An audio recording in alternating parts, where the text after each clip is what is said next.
Hello viewers, Assalamu alaikum. Welcome to our channel Electrical and Electronics Work House BD. আজকে আপনাদের সাথে কথা বলবো যে অ্যাকচুয়ালি প্যানেলের বাসবার এবং ব্রেকার কিভাবে নির্বাচন করবেন, যে কোন জায়গায় কত এম্পিয়ারের ব্রেকার এবং কতটুকু লোডে কত এম্পিয়ারের বা কত বাসবার সেট করবেন বা ফিটিং করবেন, এই বিষয় নিয়েই আলোচনা করব। চলুন মূল ভিডিওতে চলে যাই। এই হচ্ছে আমার একটা প্যানেল।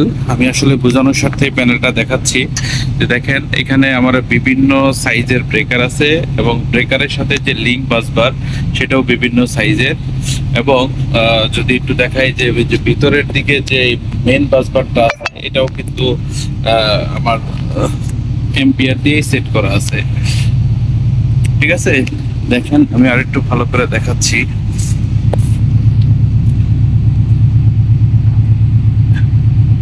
এই যে দেখেন, মূলত এই হচ্ছে আমার মেইন বাসবার।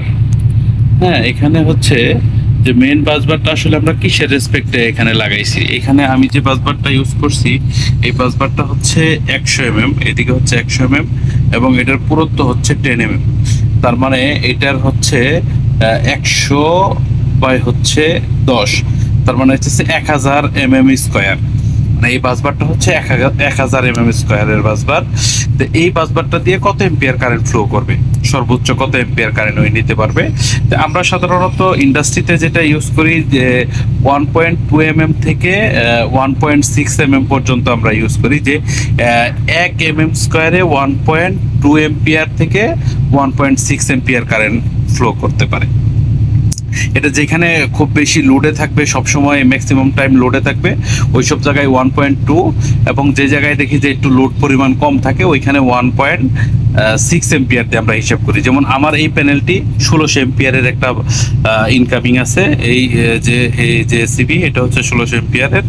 এই এসিবির রেসপেক্টে 1600 এম্পিয়ারের ক্ষেত্রে আমরা এটা 1.6 ধরে হিসাব করে আমরা 100 এম্পিয়ারের 100 বাই 10 mm স্কোয়ারের একটা বাসবার সেট করছি।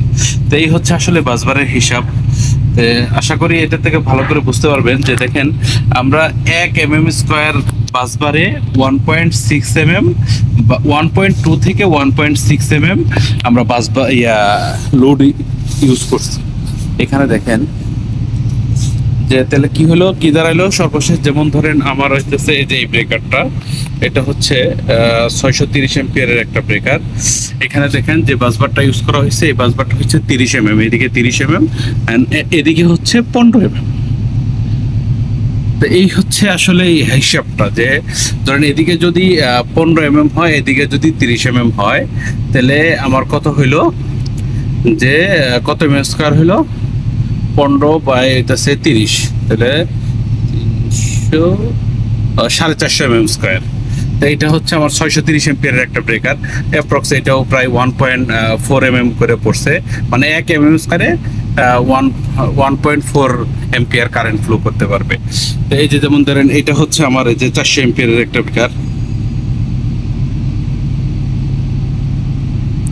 এটা হচ্ছে আমার 400 এম্পিয়ারের ব্রেকার। এটার বাসবারের থিকনেস দেখেন, এটা 10 mm, এদিকে হচ্ছে 30 mm। তাহলে কত হইলো, তাহলে 300 mm স্কোয়ার। এই বাসবারটা হচ্ছে 300 mm স্কোয়ার, এটাও প্রায় 1.2 একটু উপরে পড়ছে। তো এই হচ্ছে আসলে আমাদের বাসবারের হিসাবটা।